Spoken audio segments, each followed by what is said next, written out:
হ্যাঁ, কি সমস্যা? ডাক্তারবাবু, আমার পেটে খুব ব্যথা হচ্ছে। কতদিন ধরে ব্যথা হচ্ছে? 2-3 সপ্তাহ প্রায়। বাপের বাড়ির লোকজনের সাথে কথা আছে? কিছুদিন হচ্ছে না। পাড়ায় আড্ডা মারতে যাওয়া হয়? না। প্রত্যেকদিন বিকেল বেলা 1 ঘন্টা পাড়ায় গিয়ে আড্ডা মারতে হবে।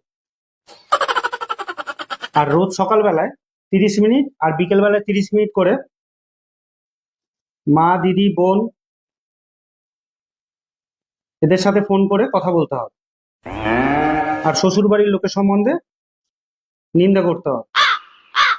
1 সপ্তাহ কন্টিনিউ করবেন,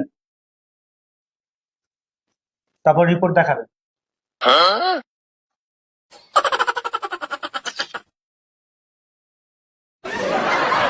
আসছে স্যার। নেক্সট। হ্যাঁ, কি সমস্যা?